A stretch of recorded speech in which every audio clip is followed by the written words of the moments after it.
Hello hi दोस्तों, कैसे हैं आप सब। मैं उम्मीद करती हूँ कि आप सब ठीक होंगे, मस्त होंगे, अपनी पढ़ाई में लगे होंगे।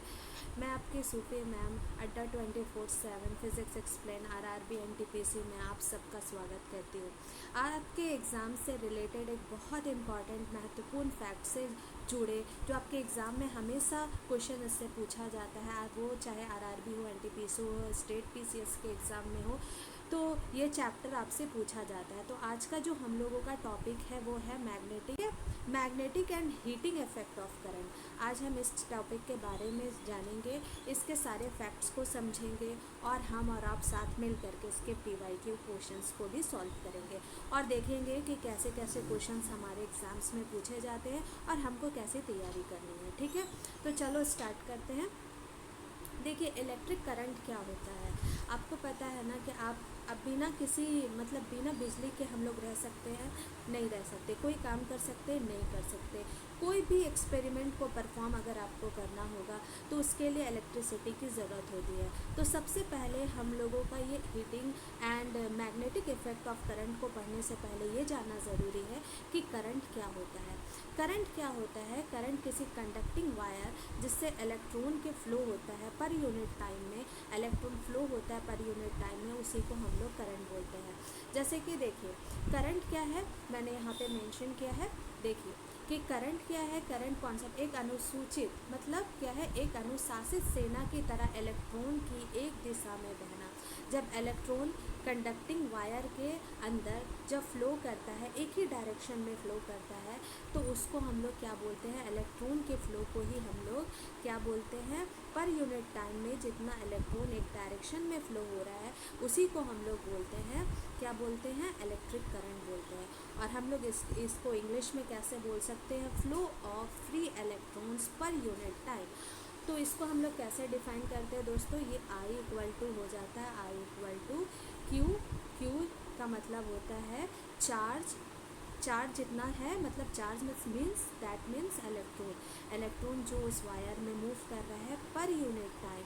पर यूनिट टाइम मतलब एक सेकेंड में जितने चार्ज मूव किए, फ्लो किए, उसे ही हम करंट बोलते हैं। वोल्टेज एक बहुत बड़ी पैरामीटर्स है जो करंट को फ्लो करने में इम्पॉर्टेंट रोल्स फ्लो करता है, इम्पॉर्टेंट को फॉलो करता है। वो वोल्टेज क्या होता है आप समझिए। वोल्टेज का मतलब क्या होता है, जैसे कि आप फॉर एग्जाम्पल इलेक्ट्रॉन जब एक दिशा में घूम रहे हैं तो ज़रूरी है ना कि उनके लिए कोई एक ऐसा फोर्स काम करता होगा जो उसको एक डायरेक्शन में ही मूव कराए। वो काम करता है वोल्ट। वोल्ट क्या करता है, जब आप उसको एक्सटर्नल एनर्जी प्रोवाइड करते हो तो वो क्या करता है, इलेक्ट्रॉन कंडक्टर के अंदर एक सीधी डायरेक्शन में ही फ्लो करता है। ठीक है, यहाँ पे ये बोलने का मतलब ये है कि देखिए, आपके पास मान लो कि एक कंडक्टर है, ठीक है, वायर है, उसमें तो बहुत सारे इलेक्ट्रॉन हैं, वो मेटल के बने हुए हैं। और वो मेटल इलेक्ट्रॉन क्या होते हैं, उनके पास अपनी एक इनफ काइनेटिक एनर्जी होती है जो मूव करती है, लेकिन मूव करती है रैंडम डायरेक्शन में। कोई इधर मूव कर रहा है, कोई इधर मूव कर रहा है, और मूव करने के बाद वो अपने ही काइनेटिक एनर्जी को इक्वल एंड अपोजिट डायरेक्शन में मूव करने की वजह से वो दूसरे के इफेक्ट को कैंसिल कर देते हैं, जिस वजह से हम लोगों का उसका सही रिजल्ट नहीं मिलता है।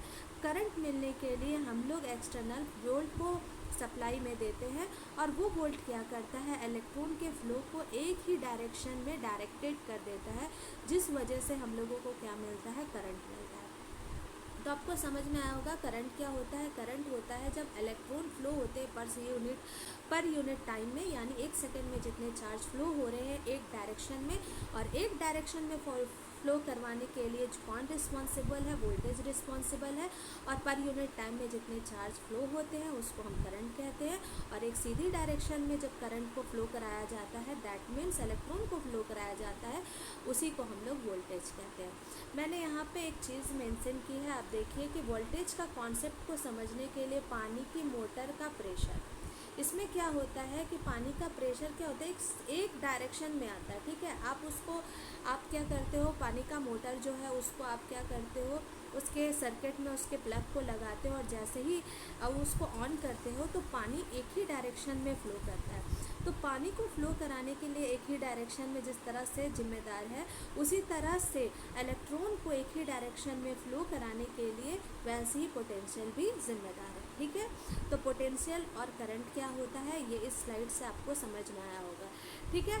अब हम लोग चलते हैं अपने नेक्स्ट स्लाइड में और देखते हैं क्या। अच्छा हाँ, एक और चीज इंपॉर्टेंट पैरामीटर्स होते हैं करंट को डिफाइन करने के लिए, वो होता है रेजिस्टेंस। हर एक प्रॉपर्टीज़ के पास ना रेजिस्टेंस होती है, कंडक्टर वायर होते हैं उसमें रेजिस्टेंस होते हैं। रेजिस्टेंस का काम क्या होता है फ्रेंड्स, रेजिस्टेंस का काम ये होता है कि वो इलेक्ट्रॉन के फ्लो को रेजिस्ट करते हैं, मतलब करंट के बहाव को रोकते हैं। इलेक्ट्रॉन के फ्लो को जब रेजिस्ट करते हैं उसको ही हम रेजिस्टर कहते हैं। इसका आप यहाँ पे देखो, मैंने यहाँ पे इसको मेंशन किया है, देखिए यहाँ पे क्या लिखा हुआ है कि यहाँ पे देखिए आप, यहाँ पे रास्ते के ट्रैफिक जाम या ब्रेकर, रेजिस्टेंस को आप ऐसे ही देख सकते हो कि आप इलेक्ट्रॉन के फ्लो के जो पाथ है उसमें अगर रेजिस्टेंस पैदा कर रहा है, रिस्ट्रिक्शन पैदा कर रहा है, हम उसी को बोलते हैं, क्या बोलते हैं, रेजिस्टेंस। तो इसका सूत्र क्या होता है, इसका फॉर्मूला क्या होता है, देखिए इसके फॉर्मूला ये होते हैं, क्या होते हैं, R = V/I। आपको इसके मतलब आपके इसके रिलेशन से ही समझ में आया होगा, ये ओम्स लॉ से आया है, ये ओम लॉ से आया है, ओम्स लॉ से आया है, ठीक है। ओम लॉ में क्या बताया गया था कि वोल्टेज जो होता है डायरेक्टली प्रोपोर्शनल होता है करंट के, जितना अमाउंट में आप करंट को बढ़ाओगे और वोल्टेज को बढ़ाओगे उतनी अमाउंट में करंट भी बहेगा। लेकिन करंट के बहने से जो उसके बहाव में जो रिस्ट्रिक्शन पैदा करता है, जो रुकावट पैदा करता है, उसको हम रेजिस्टेंस बोलते हैं। वोल्ट समझ में आ गया। इस स्लाइड में सबसे इम्पॉर्टेंट चीज़ थी वोल्ट। वोल्ट क्या होता है, इलेक्ट्रॉन को एक सीधी डायरेक्शन में फ्लो कराता है। करंट क्या होता है, जब चार्ज फ्लो करता है 1 सेकेंड में उसको करंट बोलते हैं। और रेजिस्टेंस क्या होता है, करंट के बहाव के रास्ते में जो रुकावट पैदा करता है, मतलब कि करंट के बहाव को रोकने वाली बाधा, जिसको हम रेजिस्टेंस कहते हैं, ठीक है। उसको एक एग्जांपल से भी आप समझ सकते हो, जैसे कि आप ट्रैफिक जाम में फंस गए तो वो आपके लिए रेजिस्टेंस है कि आप अपनी डेस्टिनेशन पे जल्दी से नहीं पहुंच सकते, ठीक है। तो चलिए हम लोग नेक्स्ट स्लाइड पे पहुंचते हैं और देखते हैं क्या अब है ना। अब ये बताया जा रहा है कि heating effect of electric current. Electric current के हीटिंग इफेक्ट क्या होते हैं, देखिए जब इलेक्ट्रिक करंट किसी हाई रेजिस्टेंस वाले तार में फ्लो होता है, गुजरता है, तो उसमें क्या होते हैं इलेक्ट्रॉन्स, हर एक मेटल जो कंडक्टर होते हैं उसके मेटल्स, उसमें क्या होते हैं, इलेक्ट्रॉन्स होते हैं। और इलेक्ट्रॉन्स को एनर्जी मिलने के कारण क्या होती है, वो उसके जो इलेक्ट्रॉन्स हैं उसकी काइनेटिक एनर्जी को गेन करते हैं। काइनेटिक एनर्जी जब मिल जाती है इलेक्ट्रॉन्स को तो वो एक दूसरे से कोलाइड करते हैं। कोलिजन के दौरान उसमें हीट प्रोड्यूस्ड होता है, यही हीटिंग इफेक्ट को दिखाता है। सबसे पहले एक कंडक्टिंग वायर है, अगर उसमें करंट फ्लो हो रहा है तो वो मेटेलिक वायर के जो इलेक्ट्रॉन्स है वो एक दूसरे से टकराएंगे। टकरावट की वजह से उसमें क्या हो जाएगा, घर्षण पैदा होगा, फ्रिक्शन पैदा होगा, फ्रिक्शन के वजह से हीटिंग इफेक्ट देखने को मिलता है, ठीक है। तो इसी वजह से यही कारण है कि हीटिंग इफेक्ट ऑफ करंट हम लोगों को देखने के लिए मिलता है। एक चीज़ और देखिए आप, यहाँ पे लिखा हुआ है joule law of heating effect. इसका एक इसी मैकेनिज़्म से ये फार्मूला आता है जो हमारे एग्ज़ाम्स में भी पूछा जाता है। ये क्या है, ये आपका है H = I²RT। I²RT, I तो आपका क्या डिफाइन करता है, I is stand for current, R is stand for resistance, T is stand for time, और H हीटिंग इफेक्ट को दिखा रहा है। जब वायर के अंदर इलेक्ट्रॉन्स फ्लो कर रहे हैं और फ्लो करने के बाद उसमें क्या हो रहा है, कोलिजन हो रहा है, कोलिजन से फ्रिक्शन पैदा हो रही है और फ्रिक्शन से हीट प्रोड्यूस हो रहा है, ठीक है। तो ये हो गया। तो यहाँ पे मैंने ये इस बुलेट में मैंने आपको ये दिखाने की कोशिश की है कि ये देखिए करंट जितना ज़्यादा उतनी हीट होगी, ठीक है। क्योंकि देखिए हीट का जो आपका हीट का जो फार्मूला था ये क्या था, I²RT। तो आप हीट को जितना बढ़ाओगे तो I भी उतना बढ़ेगा, जितना कंडक्टर में करंट बढ़ेगा उतना हीट भी बढ़ेगा। अच्छा, करंट के बहाव को रुकावट पैदा करने वाले, मान लीजिए कि इलेक्ट्रॉन इस डायरेक्शन में फ्लो हो रहा है, कोलाइड हो रहा है, आप उसको रोकना चाह रहे हो तो उस वजह से भी हीटिंग इफेक्ट मिलता है, मतलब रेजिस्टेंस के वजह से भी हीटिंग इफेक्ट होता है। और तीसरा है हम लोगों का टाइम। जितनी देर तक चलेगा, इलेक्ट्रॉन जितनी देर तक का मूव करेगा। आप देखते हो ना, आप वायरिंग करते हो, आप फ़ोन को ज़्यादा चलाते हो तो एक टाइम पे वो क्या होता है, बहुत ज़्यादा हीट हो जाता है। या आप चार्ज करते हो तो कुछ कुछ ऐसे इलेक्ट्रॉनिक डिवाइस होते हैं जो जल्दी से हीट हो जाते हैं। तो यही heating effect of electric current का ये एग्जाम्पल है। ठीक है, जितनी देर तक, जो ये क्या बोलना चाह रहा है, जितनी देर तक इलेक्ट्रॉन फ्लो करेंगे, जितनी देर तक का इलेक्ट्रॉन फ्लो होगा, उसमें काइनेटिक एनर्जी होगा, उसमें कोलिजन होगा, कोलिजन के वजह से उसमें फ्रिक्शन पैदा होगा, फ्रिक्शन की वजह से हीट भी जनरेट होगा। तो जितनी देर तक हम उस इक्विपमेंट का यूज़ करेंगे वो हीट भी उतनी जल्दी ही जनरेट करते रहेगा, उतनी देरी तक जनरेट करते रहेगा। ठीक है, तो H इक्वल टू क्या होता है फ्रेंड्स, H इक्वल टू होता है I²RT। आई थिंक आपको समझ में आया होगा, जितनी देर तक आप करंट का इस्तेमाल करोगे हीटिंग इफेक्ट को दिखाएगा, क्योंकि उसमें का इलेक्ट्रॉन होता है, इलेक्ट्रॉन की कोलिजन होती है, क्योंकि हम पोटेंशियल प्रोवाइड कर रहे हैं, उसको वोल्टेज दे रहे हैं, और जिसके वजह से उसके काइनेटिक एनर्जी बढ़ रही है, और काइनेटिक एनर्जी फ्रिक्शन के फॉर्म में जब कोलाइड कर रहा है इलेक्ट्रॉन, तो उसके फ्रिक्शन से क्या हो रहा है, हीट प्रोड्यूस हो रहा है। और उसके लिए कौन कौन जिम्मेदार है, करंट भी जिम्मेदार है, रेजिस्टेंस भी जिम्मेदार है, और टाइम भी जिम्मेदार है। तो इस स्लाइड में इतना ही था, चलिए आगे बढ़ते हैं। देखिए, ये सर्किट आप जानते हो ना, इलेक्ट्रिक सर्किट होता है जब भी आपको कोई इक्विपमेंट चलाना हो, जैसे कि आपको फ़ोन चार्ज करना हो, तो आप स्विच ऑन करते हो तो वो सर्किट पूरा होता है, करंट फ्लो होता है, और आपकी बैटरी आपकी चार्जेबल हो जाती है। ठीक है, आप चार्ज करते हो, और स्विच ऑफ कर देते हो तो वो सर्किट क्या होती है, डिस्कनेक्ट हो जाती है, और चार्ज का करंट का फ्लो रुक जाता है। ठीक है, तो इसी को हम लोग कहते हैं, जब कोई करंट नहीं होगा तो कोई मैग्नेटिक इफेक्ट भी नहीं होगा। और मैग्नेटिक इफेक्ट के लिए सबसे इम्पॉर्टेंट चीज़ क्या है, मैग्नेटिक इफेक्ट तभी होगा जब इलेक्ट्रॉन कंडक्टर में क्या होगा, कंडक्टर में जब करंट फ्लो होगा, मतलब इलेक्ट्रॉन का बहाव होगा। जब तक करंट फ्लो नहीं होगा कंडक्टर में, आपको मैग्नेटिक इफेक्ट देखने को नहीं मिलेगा। तो मैग्नेटिक इफेक्ट देखने के लिए करंट का होना बहुत ज़रूरी है। ठीक है, इलेक्ट्रिक करंट अपने चारों ओर एक अदृश्य, मतलब क्या होता है ना, जब मान लो कि एक, ये मान लो मेरी जो फिंगर्स है, ये फिंगर क्या होता है, इसको एक कंडक्टर मान लो, इसमें क्या होता है, करंट फ्लो हो रहा है, तो इसके चारों तरफ एक इनविजिबल मैग्नेटिक फील्ड क्रिएट हो जाता है सर्कुलर फॉर्म में, जिसको हम देख नहीं सकते। लेकिन अगर सर्किट ऑन है, आप स्विच ऑन कर रहे हो, कंडक्टर में अगर इलेक्ट्रिक करंट फ्लो हो रहा है, तो उसके चारों तरफ क्या होता है, ये वायर के चारों तरफ एक मैग्नेटिक फील्ड जनरेट हो जाता है। क्लियर है, चलिए आगे बढ़ते हैं और देखते हैं magnetic field line magnetic field line क्या होता है, वो मैग्नेटिक फील्ड फोर्स के इफेक्ट को दिखाता है। अब ये क्या होता है, ये जानिए। मैग्नेटिक फील्ड तो आप जानते हो कि वो नॉर्थ से क्या होता है, साउथ की तरफ जाता है, और जो पोल की डायरेक्शन होती है, ये इसको बोलते हैं पोल, ये है पोल, ये साउथ पोल, ये नॉर्थ पोल। यहाँ पे क्या होता है, इसके पास में मैग्नेटिक फील्ड की इफ़ेक्ट बहुत ज़्यादा होती है, बहुत ज़्यादा। लेकिन जैसे जैसे डिस्टेंस क्रिएट होता है, इस डायरेक्शन में मैग्नेटिक फील्ड की इफ़ेक्ट थोड़ी सी कम हो जाती है। ठीक है, कम हो जाती है।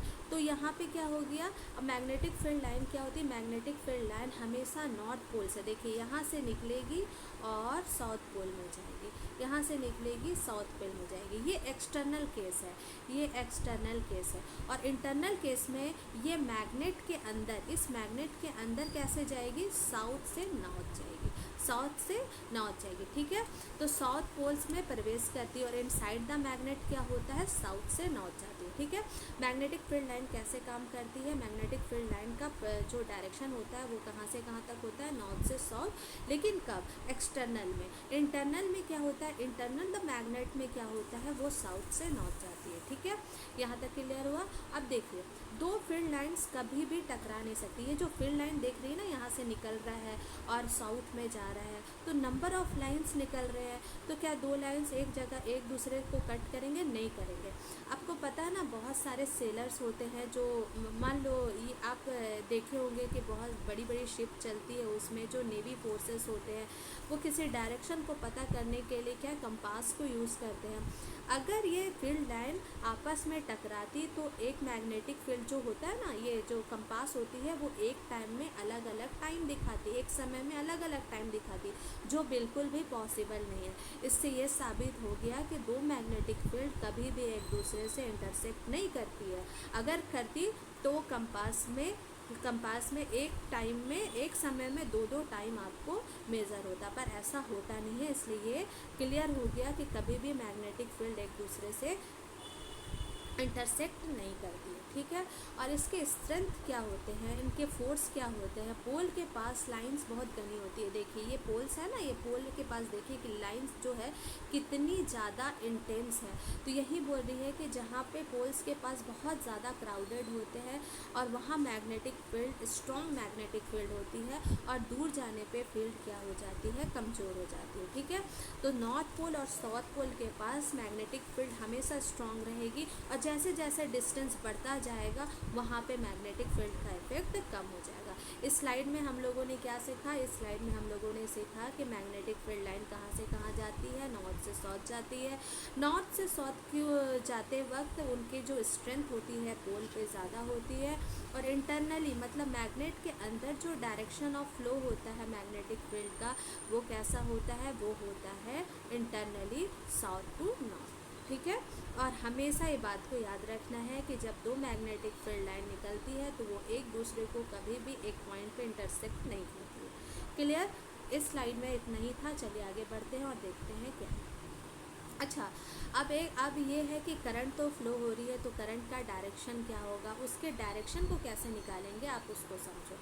देखिए, एक यहाँ पे ये जो चीज़ को दिखा रहा है ये वायर है, ये क्या है, वायर, ये क्या है, वायर, ये वायर है, ठीक है।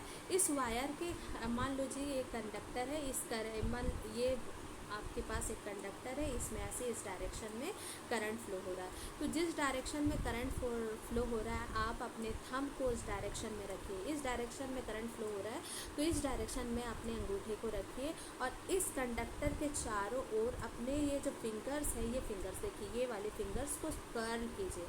तो ये जो अंगूठे का डायरेक्शन है, थंब है, वो आपके इलेक्ट्रिक करंट के डायरेक्शन को दिखा रहा है, और ये जो कर्ल जो आप कर रहे हैं वो मैग्नेटिक फील्ड को दिखा रहा है। इसको बोलते हैं Maxwell right hand thumb rule. इसको क्या बोलते हैं, इस वे को, जिस तरीके से हम लोग करंट का और मैग्नेटिक फील्ड का डायरेक्शन को निकाल रहे हैं, इसको क्या बोलते हैं, इसको बोलते हैं Maxwell right hand thumb rule. Maxwell right hand thumb rule, इसको बोलते हैं Maxwell right hand thumb rule, ठीक है। दूसरा एक और केस होता है जिसको निकालने के लिए, मान लीजिए कि आपके पास क्या है, सर्कुलर वायर है, ठीक है। अगर आपके पास एक कंडक्टर नहीं है, सर्कुलर वायर है, तो उसमें जो करंट की डायरेक्शन होती है ना, उसके करंट के डायरेक्शन को कैसे निकालते हैं, पहले जो आपका जो ये डायरेक्शन है करंट का, उसमें क्या करते हैं आप, ऐसे करके ये उंगली को ऐसे रखिए, जिधर ये डायरेक्शन है, देखिए यहाँ पे इस पॉइंट को देखिए, ये वाला जो पॉइंट है, ये जो एरो है, इस डायरेक्शन में आप क्या कीजिए, अपने फिंगर्स को रखिए और फिंगर्स को कर्ल कीजिए, ऐसे करके फिंगर्स को देखिए यहाँ इस डायरेक्शन में, इसको ऐसे कर्ल कीजिए। तो ये अंगूठे का जो डायरेक्शन है ना, ये अंगूठे का जो डायरेक्शन वो आपको इनवर्ड है या आउटवर्ड है, वो मैग्नेटिक फील्ड को बताता है। तो सर्कुलर लूप में आप कैसे मैग्नेटिक फील्ड को निकाल सकते हो, सर्कुलर वायर में आप मैग्नेटिक फील्ड को निकालने के लिए उसके डायरेक्शन, जो करंट के डायरेक्शन है उसमें आपको हाथ को कर्ल करना है, और जो आपके अंगूठे का डायरेक्शन है वो आपके मैग्नेटिक फील्ड को दिखाता है। करंट के डायरेक्शन में आपको कर्ल करना है और अंगूठे का डायरेक्शन आपके मैग्नेटिक फोर्स को दिखाता है। और अगर आपका मैग्नेटिक फोर्स के लिए एक और नोटेशन है जिससे आप पता कर सकते हो न्यूमेरिकल बनाने समय कि कौन सा मतलब क्लॉकवाइज डायरेक्शन में करंट है और कौन सा एंटी क्लॉकवाइज डायरेक्शन में करंट है। जब नॉर्थ आपका डायरेक्शन ऑफ करंट नॉर्थ बनेगा, मतलब एंटी क्लॉकवाइज बनेगा, देखिए जब आपका करंट का जो डायरेक्शन है जब आपका करंट का जो डायरेक्शन है वो एंटी क्लॉकवाइज आएगा तो वो नॉर्थ पोल होगा, और साउथ पोल आने के लिए क्या हो जाएगा, क्लॉकवाइज डायरेक्शन में होगा। मान लीजिए कि आप इस डायरेक्शन में ये वाले पॉइंट को देखिए, ये वाले पॉइंट को, एक सेकेंड, ये वाले पॉइंट को देखिए, इस पॉइंट को यहाँ पे देखिए, मेरे हाथ के फिंगर्स को देखिए, ये इधर साइड में ऐसे कर्ल हुआ, ठीक है, कर्ल हो रहा है, तो कर्ल हो रहा है किधर साइड में जा रहा है, ये इस टाइप से जा रहा है, मतलब ये क्लॉकवाइज डायरेक्शन में जा रहा है। तो क्लॉकवाइज डायरेक्शन में जा रहा है तो मतलब आपके जो फील्ड का डायरेक्शन होगा वो कैसा बनेगा, आपके फील्ड का डायरेक्शन आपका क्या हो जाएगा, आपका क्लॉकवाइज हो जाएगा। तो क्लॉकवाइज डायरेक्शन में अगर करंट आ रहा है तो उसको हम साउथ पोल कहेंगे, और एंटी क्लॉकवाइज डायरेक्शन में आ रहा है तो हम उसको क्या कहेंगे, उसको क्या कहेंगे, उसको हम एंटी क्लॉकवाइज डायरेक्शन में नॉर्थ पोल ही जनरेट होता है। ठीक है, तो हम इस तरह से भी ध्यान रख सकते हैं कि कैसे हमारा जो फील्ड आ रहा है वो क्लॉकवाइज डायरेक्शन में है या एंटी क्लॉकवाइज डायरेक्शन में। तो एंटी क्लॉकवाइज डायरेक्शन में होगा तो कौन से पोल आएंगे, और क्लॉकवाइज डायरेक्शन में आएगा तो कौन से पोल आएंगे।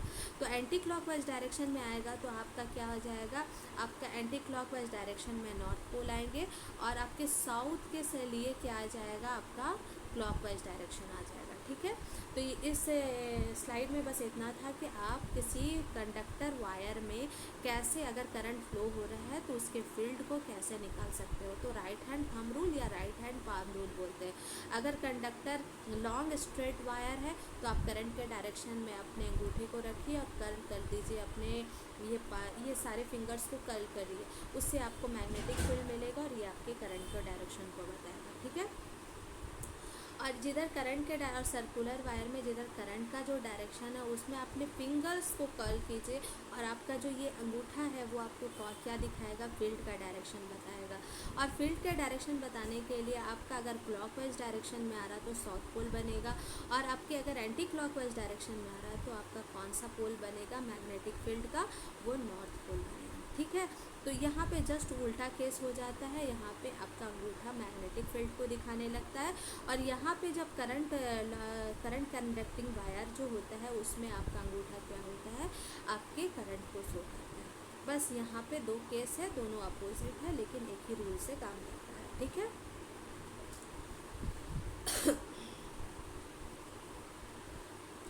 चलिए अब नेक्स्ट स्लाइड में देखते हैं सोलेनोइड का क्या होता है। सोलेनोइड क्या होता है, सोलेनोइड कुछ भी नहीं है, सोलेनोइड एक इलेक्ट्रोमैग्नेटिक इफेक्ट को दिखाता है। ये क्या दिखाता है, देखिए सोलेनोइड का मतलब क्या होता है, आपके पास एक तार है, आप उसको क्या करिए, राउंड उसके नंबर ऑफ टर्न्स को बनाइए। ठीक है, और उसका शेप जब सिलेंड्रिकल फॉर्म में आ जाए, देखिए यहाँ पे मैंने मेंशन भी किया है कि बहुत सारे सर्कुलर टर्न्स वाली एक कॉइल को जो सिलेंडर के आकार से लिपटी हुई हो, इसका मैग्नेटिक इफेक्ट, तो ये किस, इसमें जब करंट फ्लो करवाते हो ना आप, मान लो कि आपके पास वायर है, आप उसको राउंड मल्टीपल टाइम्स उसको राउंड कर लिए, और जब उस वायर में आप करंट को फ्लो कराते हैं तो वो एक बार मैग्नेट के तरह काम करता है। ठीक है, तो इसके अंदर जो इनसाइड द सोलेनोइड होता है, फील्ड लाइन सीधी और पैरेलल होती है। ये जो आप देख रहे हो ना, इसके अंदर ये वाला, ये जो सोलेनोइड है इसके अंदर जो आपकी क्या होती है, मैग्नेटिक फील्ड जो होती है वो सीधी होती है, ये सीधी होती है और पैरेलल होती है। ठीक है, इनसाइड द सोलेनोइड।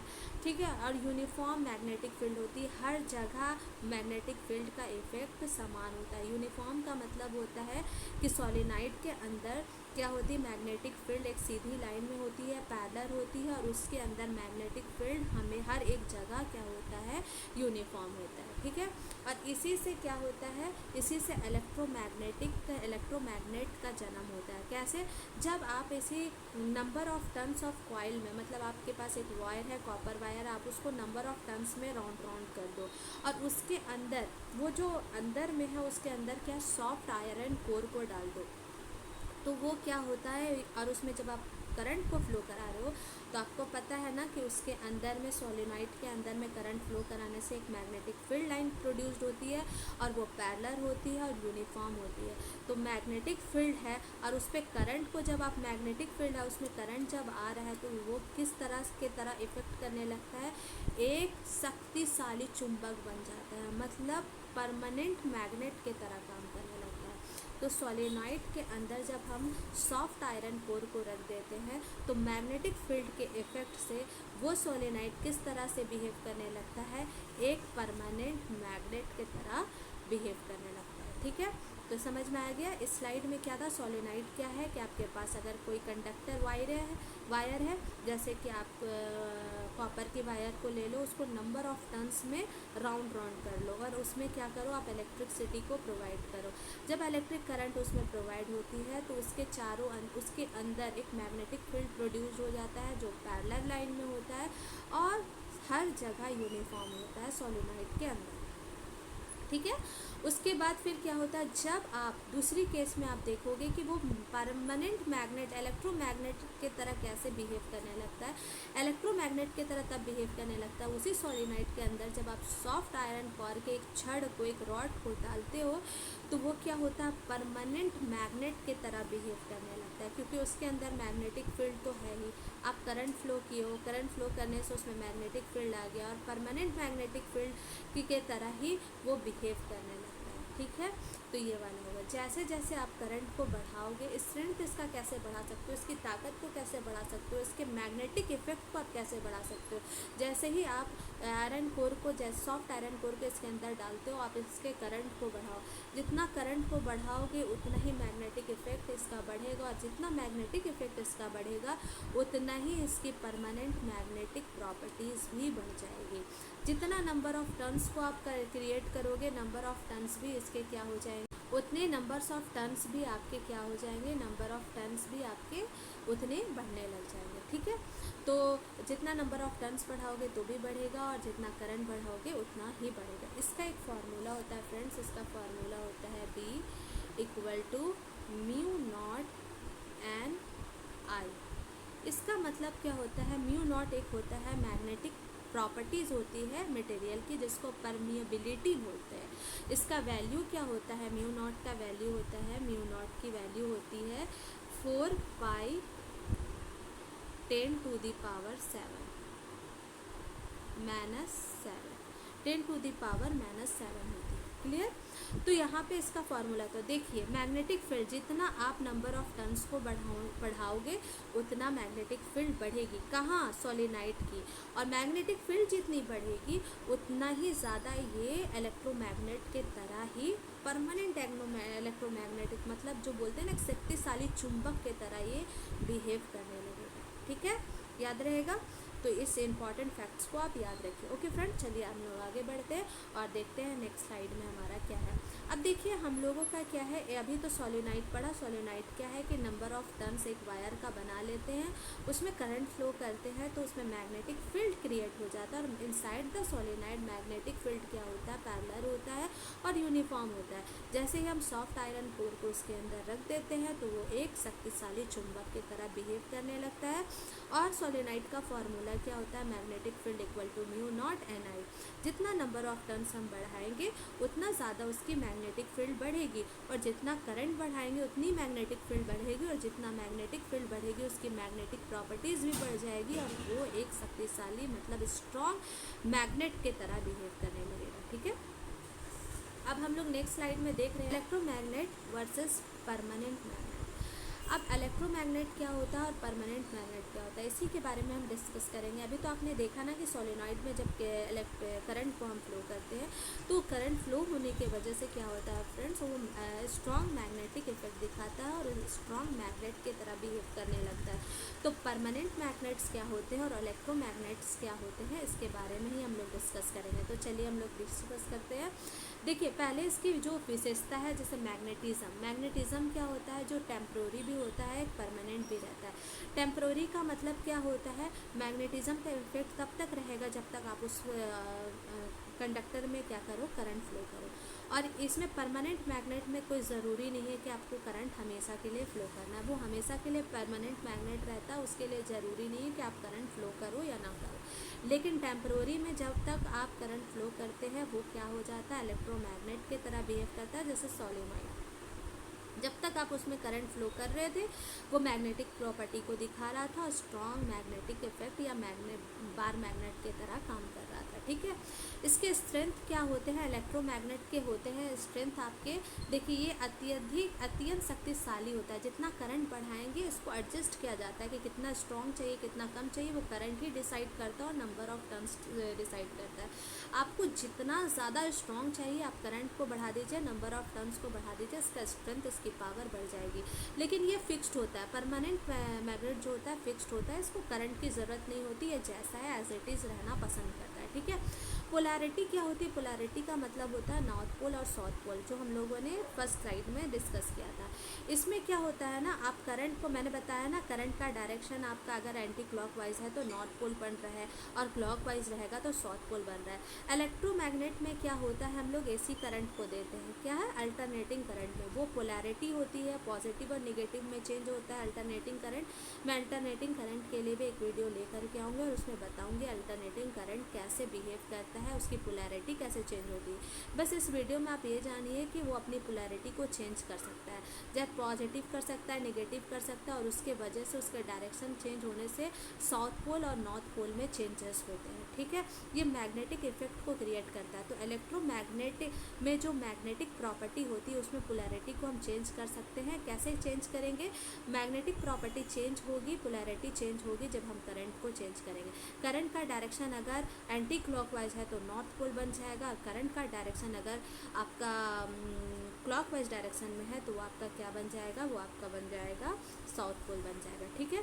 मैंने अभी राइट हैंड फ्लेमिंग का राइट हैंड थंब रूल बताया था, जिसमें एक कॉइल था, कॉइल के चारों तरफ जिस डायरेक्शन में करंट था उसमें आपको कर्ल करना था, और ये जो थंब का डायरेक्शन था वो आपको करंट दिखा रहा था। अगर करंट का डायरेक्शन क्लॉकवाइज है तो वो नॉर्थ पोल दिखाता है, और साउथ वाइज डायरेक्शन में है तो वो आपका क्या है, क्लॉकवाइज डायरेक्शन दिखाएगा, और एंटी क्लॉकवाइज में है तो वो आपका नॉर्थ पोल जनरेट करेगा। तो करंट के डायरेक्शन से उसको हम पोल को चेंज कर सकते हैं, किसके केस में? इलेक्ट्रोमैग्नेट के केस में। समझ में आया? इलेक्ट्रोमैग्नेट के केस में हम लोग क्या कर सकते हैं? मैग्नेटिक पोलैरिटीज़ को चेंज कर सकते हैं due to the change of current. Clear है? लेकिन यहाँ परमानेंट मैग्नेट फिक्स्ड होता है, उसमें करंट को चेंज करो नहीं करो उसमें कोई फ़र्क नहीं पड़ता। अच्छा, मटेरियल्स क्या क्या होते हैं इलेक्ट्रोमैग्नेट के? जैसे कि अभी मैंने आपको सॉलिनॉइड में बताया कि आप सॉफ्ट आयरन कोर को डालते हो तो वो एक परमानेंट मैग्नेट के तरह, इलेक्ट्रोमैग्नेट के तरह बिहेव करने लगता है। परमानेंट मैग्नेट नहीं, इलेक्ट्रोमैग्नेट, क्योंकि उसको करंट की ज़रूरत होती है, और करंट जितना ज़्यादा बढ़ाएंगे वो स्ट्रॉन्ग मैग्नेट के इफेक्ट को दिखाता है, ठीक है। तो इसका एग्जांपल क्या है? इसका एग्जांपल है सॉफ्ट आयरन कोर और कॉपर वायर, और यह परमानेंट मैग्नेट का क्या होता है? Steel, carbon and alnico alloys, ठीक है। एलॉयज़ का मतलब क्या होता है? मिश्र धातु के। इस मिश्र धातु के बने होते हैं ये मटेरियल्स जो परमानेंट मैग्नेट को दिखाते हैं। इसमें करंट कोई फिक्स्ड नहीं होता, इसको ज़रूरत नहीं होती है, ये इसकी स्ट्रेंथ हमेशा कम होती है, और इसके पोलैरिटी को आप चेंज नहीं कर सकते। जो नॉर्थ पोल है नॉर्थ पोल रहेगा, साउथ है साउथ पोल रहेगा। करंट को चेंज करके परमानेंट मैग्नेट की पोलैरिटीज़ को चेंज नहीं किया जा सकता, लेकिन इलेक्ट्रोमैग्नेट को चेंज भी किया जा सकता है और उसकी स्ट्रेंथ को भी बढ़ाया जा सकता है, ठीक है। अच्छा, एक और चीज़ है फ्रेंड्स, आप ये भी देखो, इसका यूजेस कहाँ कहाँ होता है। देखो, आपके हड्डी में चोट लग गई है, या फिर आपके इंटरनल ऑर्गन के बारे में पता करना है कि उसमें कोई प्रॉब्लम है या नहीं, तो आप में से बहुत लोगों ने MRI कराया होगा। आपने नहीं कराया होगा तो आपके फैमिली मेम्बर में आपके पापा मम्मी को कभी ना कभी ज़रूरत पड़ी है। मैं ये नहीं कह रही हूँ कि ज़रूरत ना पड़े, लेकिन आपने ये चीज़ होते हुए देखा होगा। तो MRI में क्या होता है ना फ्रेंड्स, MRI में एक इलेक्ट्रोमैग्नेट का इस्तेमाल किया जाता है। यह इलेक्ट्रोमैग्नेट की ही एप्लीकेशन है, ठीक है। तो MRI machine, heavy cranes, electric bills, इस सब में क्या होता है, हम लोगों का इलेक्ट्रोमैग्नेट का यूज़ होता है। आप फिज़िक्स पढ़ रहे हो ना, उसका एप्लीकेशन भी आप देखोगे कि वो किस मैकेनिज़्म पे काम कर रहा है और इसके एप्लीकेशंस भी क्या है। तब पढ़ने में मज़ा आता है कि ऐसा लगता है ना कि पढ़ रहे हैं तो इसका एप्लीकेशन क्या है, क्यों ही पढ़ रहे हैं। ये नहीं होना चाहिए। फिज़िक्स का अपना एप्लीकेशन है, वो किस मेथड पे काम करता है वो जानना आपके लिए ज़रूरी है। मैं जानती हूँ आप RRB NTPC या PCS एग्ज़ाम के किसी भी कॉम्पिटिटिव एग्ज़ाम की आप तैयारी कर रहे हो, ये टॉपिक आपके लिए इम्पॉर्टेंट रहेगा। लेकिन अगर आप इसको पढ़ रहे हो ना तो आप इसके फैक्ट्स को भी जानना ज़रूरी है, लेकिन आपके एग्ज़ाम पॉइंट ऑफ व्यू से ये सारे जो बुलेट मैंने लेकर के आए हैं इस सेशन में और इस स्लाइड में सब आपके लिए इम्पॉर्टेंट है। आपको इसको याद रखना पड़ेगा, और इसको याद रखने के लिए कोई मतलब झमेला लेने का ज़रूरत नहीं है। सब कुछ आपके इजी लैंग्वेज में मैंने प्रोवाइड किया है, और याद ये चीज़ का हमेशा मेक श्योर करती हूँ मैं कि आपके रिवीजन में इतने लंबे लंबे ग्रंथ ना पढ़ना पड़े, आपको एक शॉर्ट नोट्स प्रोवाइड किया जाए, ठीक है। बस आप उसको देख लोगे ना तो आपका सारा प्रॉब्लम सॉल्व हो जाएगा, ठीक है। चलो हम लोग आगे बढ़ते हैं। और परमानेंट मैग्नेट में क्या होता है, उसका एग्जांपल्स क्या होते हैं, क्या कहाँ कहाँ उसको यूज़ किया जाते हैं। देखो, टॉयज़ में ना इसका यूज़ किया जाता है परमानेंट मैग्नेट में। लाउड स्पीकर, जो हम लोग स्पीकर का यूज़ करते हैं, लाउड स्पीकर, उसमें भी यूज़ होता है। फ्रीज मैग्नेट होता है, ठीक है, इस सब चीज़ों में इसका इस्तेमाल किया जाता है। ओके, चलो अब हम लोग नेक्स्ट स्लाइड में चलते हैं और देखते हैं मैग्नेटिक फील्ड में करंट का धमाका कैसे होता है। देखो, हम लोगों ने बताया था ना कि जब स्विच ऑन करते हैं ऑफ करते हैं, कंडक्टर में अगर करंट फ्लो हो रहा है तो एक इमेजनरी उसके चारों तरफ सर्कुलर फॉर्म में क्या होता है, मैग्नेटिक फील्ड जनरेट हो जाता है। अब यहाँ पे उल्टा केस हो गया, अगर मैग्नेटिक फील्ड है तो उसमें करंट कैसे काम करता है, ठीक है, तो अब उसको देखेंगे। देखिए, पहले हम लोग फ्लेमिंग राइट हैंड रूल पढ़े थे। इन सब चीज़ों में थोड़ा कन्फ्यूज़न होता है, लेकिन मैंने इस सेशन में उस कन्फ्यूज़न को दूर करने की कोशिश की है। आप कैसे निकालोगे वो मैंने आपको दिखा दिया फ्लेमिंग राइट हैंड रूल का। अब हम लोग बात करेंगे फ्लेमिंग लेफ्ट हैंड रूल का। फ्लेमिंग जो लेफ्ट हैंड रूल है, इसमें जो आपका लेफ्ट हैंड है, आप अपने लेफ्ट हैंड को ऐसे करके खड़े कर लो, ऐसे करके, और ये जो तीनों है ना, तीनों उंगली, ये mutually perpendicular. Mutually perpendicular that means सब एक दूसरे के 90 डिग्री एंगल में होंगे, ठीक है। तो ये जो आपका थंब वाला पोजीशन है, थंब वाला पोजीशन आपका क्या दिखाएगा, हमेशा फोर्स को दिखाएगा। ये जो आपका फर्स्ट फिंगर है, ये फर्स्ट फिंगर आपके मैग्नेटिक फील्ड को दिखाएगा, और ये जो आपका मिडिल फिंगर है, ये करंट को दिखाएगा। तो किसी भी सर्किट में आप मैग्नेटिक फील्ड, करंट और उसके फोर्स को कैसे निकाल सकते हो, फ्लेमिंग लेफ्ट हैंड रूल का यूज़ करके आप निकाल सकते हो, ठीक है। तो यहाँ पे इस तरह हो गया, आपको मैंने यहाँ पे करके भी दिखाया है कि ये आपका फ्लेमिंग लेफ्ट हैंड रूल है, जिसमें से थंब आपके फोर्स को दिखाता है, मिडिल फिंगर आपके क्या होता है, करंट को दिखाता है, और आपका जो फर्स्ट फिंगर है वो आपका क्या दिखाता है, वो आपके मैग्नेटिक फील्ड को दिखाता है। क्लियर रहेगा। अच्छा हाँ, right hand palm rule, pro tips है ये। राइट हैंड पाम रूल क्या होता है, आपके जो फिंगर के जो डायरेक्शन है ना, ये फिंगर है, ये जो डायरेक्शन है आपका मैग्नेटिक फील्ड को दिखाता है, और ये थंब का डायरेक्शन करंट को दिखाता है। जैसे कि देखो, एक कंडक्टर है, मान लो एक कंडक्टर है, यहाँ पे करंट इस डायरेक्शन में फ्लो हो रहा है, तो ये करंट का डायरेक्शन है। आप इसको ऐसे करके कर रहे हो, ये फिंगर को ऐसे कर्ल कर रहे हो, कर्ल करे तो ये फिंगर्स आपके मैग्नेटिक फील्ड को दिखा रहा है। लेकिन ये जो पाम है, पाम ये ऐसे करके, ये कंडक्टर है, इसको आप ऐसे करके मूव कर रहे हो, तो ये क्या दिखा रहा है, ये जो पाम ये मूव कर रहे हो, ये फिंगर्स को, ये फिंगर आपका क्या दिखा रहा है, ये फिंगर आपका दिखा रहा है मैग्नेटिक फील्ड। और किधर डायरेक्शन में मूव कर रहा है, ये पाम दिखा रहा है इस डायरेक्शन में मूव कर रहा है, तो ये उसके मैग्नेटिक क्या दिखा रहा है, पाम दिखाता है मैग्नेटिक फोर्स के डायरेक्शन पे कि मैग्नेटिक फील्ड किधर लग रहा है, ठीक है।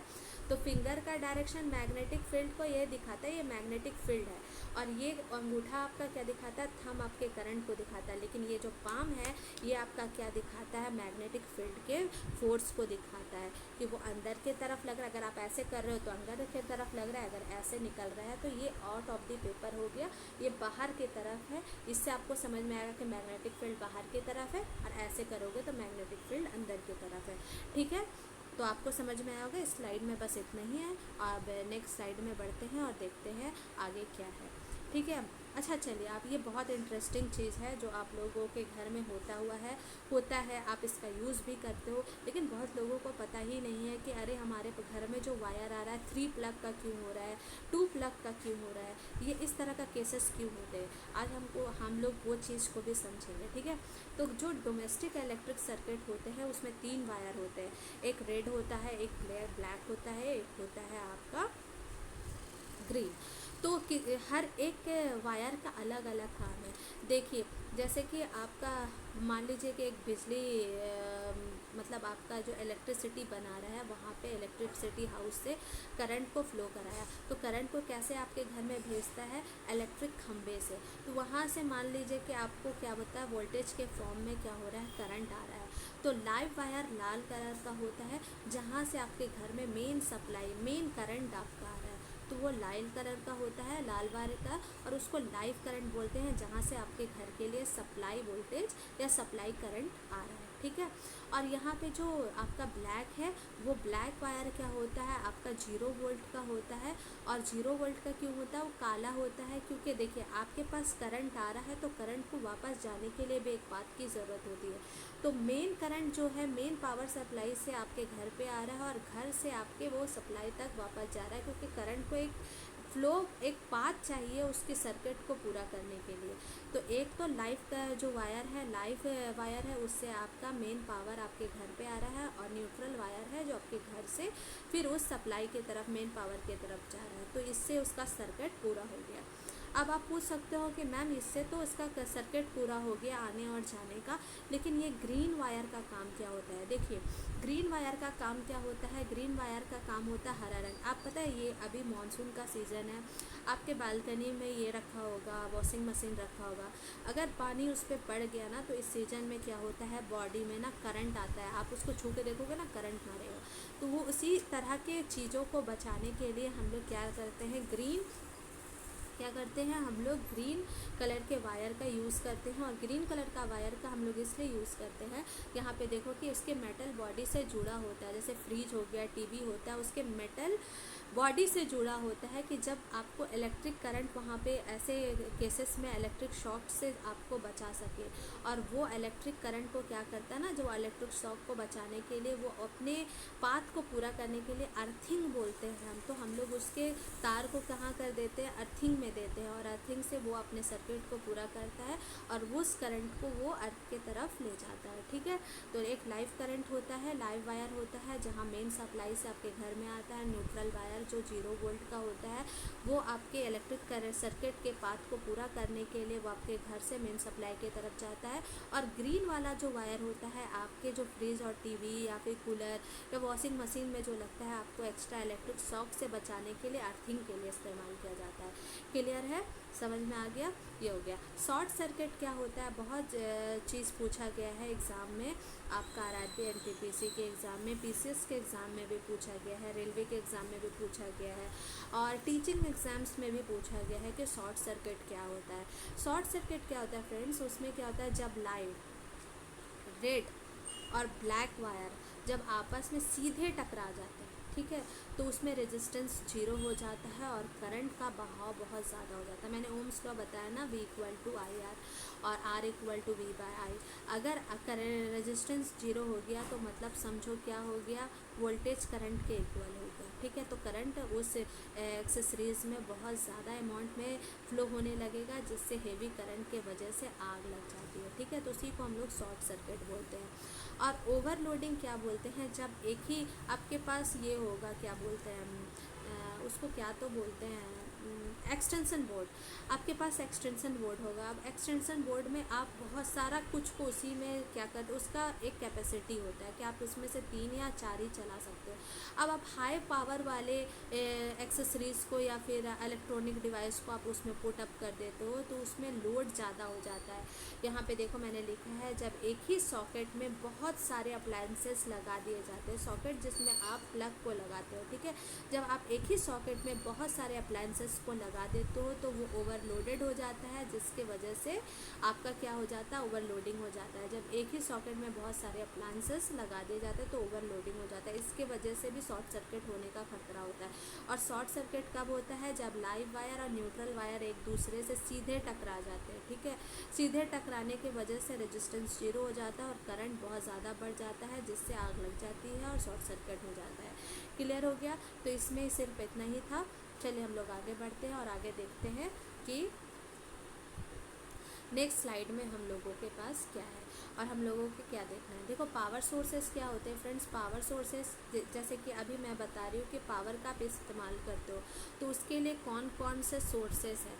पहला तो वोल्टिक सेल्स होता है। वोल्टिक सेल्स क्या होता है, ये लिक्विड इलेक्ट्रोलाइट का यूज़ किया जाता है, इसको इलेक्ट्रिसिटी पैदा करने के लिए होता है। ये आपने बैटरी देखा होगा, ठीक है, उस तरीके का ही ये इलेक्ट्रोलाइट्स के पर काम करता है। 2 रॉड होते हैं, एक एनोड होते हैं, एक कैथोड होते हैं, और उसमें एक सॉल्यूशन को डाला जाता है जिसके वजह से वो चार्ज डिपॉजिट होते हैं।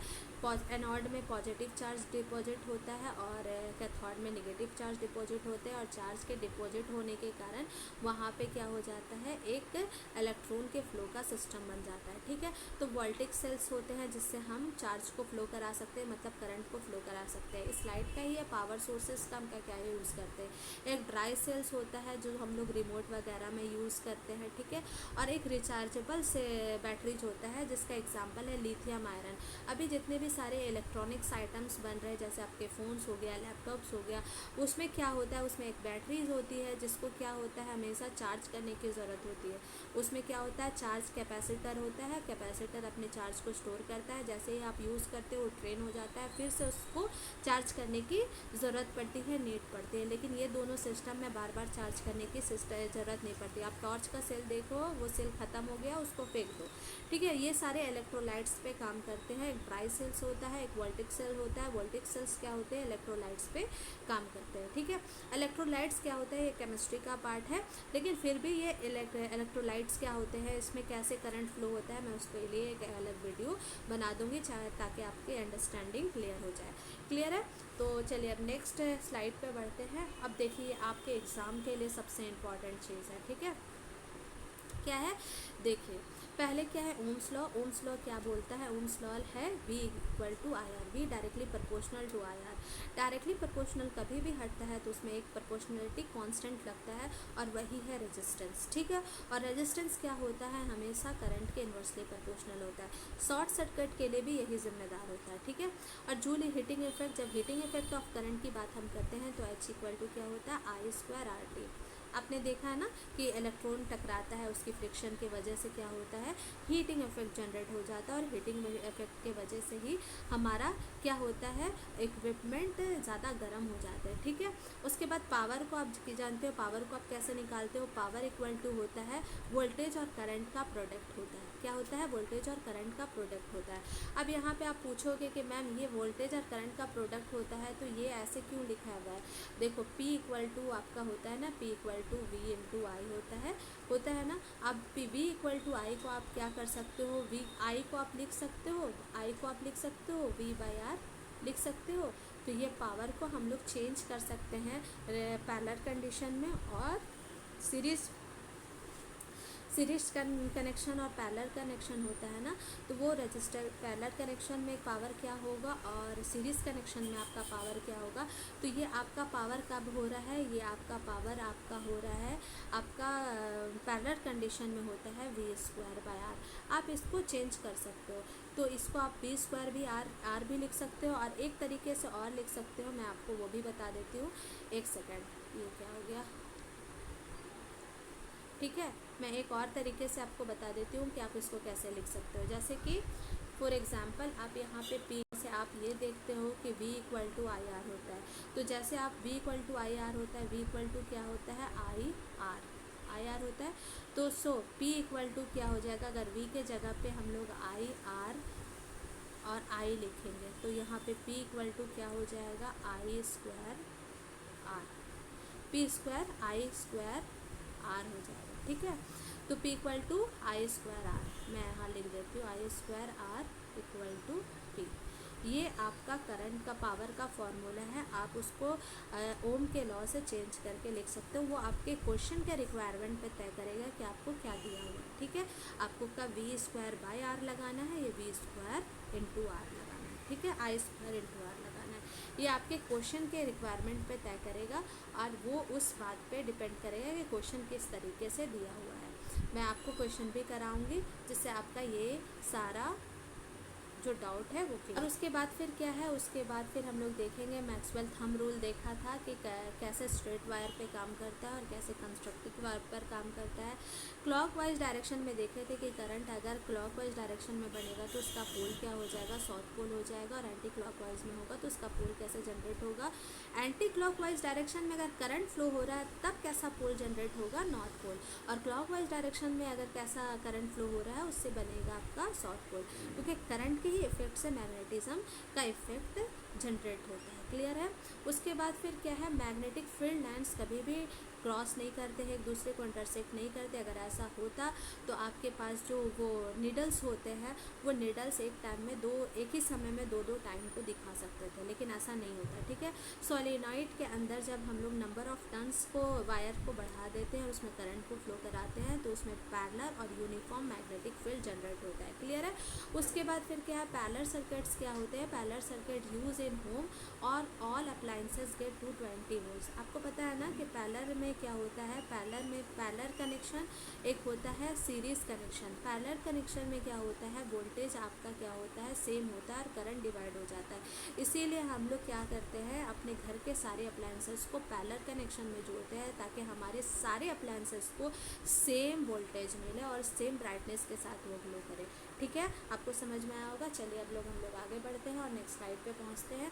ये PYQ क्वेश्चन है जो CBSE में आपसे पूछा गया था कि एक स्ट्रेट करंट कैरिंग कंडक्टर सीधे तार के चारों ओर मैग्नेटिक फील्ड का आकार कैसा होता है, कंसेंट्रिक और सर्कुलर अराउंड द वायर। ये तो हम लोगों ने पढ़ा था Fleming right hand thumb rule में। ठीक है, तो इसका answer, correct answer will be B of this question. ठीक है, और इसका मैंने यहाँ पे ऑप्शन भी लिख दिया और किस पे रूल करता है, कि किस तरह के रूल को फॉलो करता है, ये मैक्सवेल, ये देखिए Maxwell right hand thumb rule को फॉलो करता है। ठीक है, उसके बाद फिर हम लोग आगे बढ़ते हैं और देखते हैं क्या है नेक्स्ट क्वेश्चन।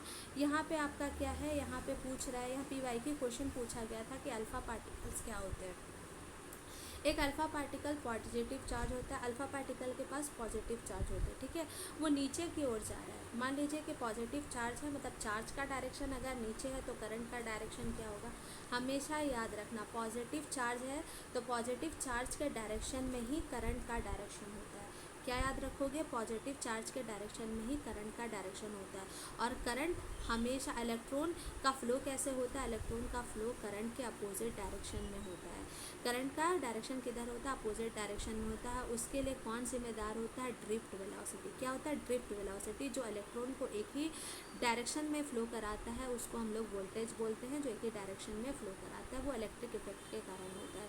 और जिधर करंट फ्लो हो रहा है वो ही उसके इलेक्ट्रिक करंट का डायरेक्शन होता है। ठीक है, इलेक्ट्रॉन फ्लो हो रहा है उसके अपोजिट डायरेक्शन में क्या बोलते हैं उसका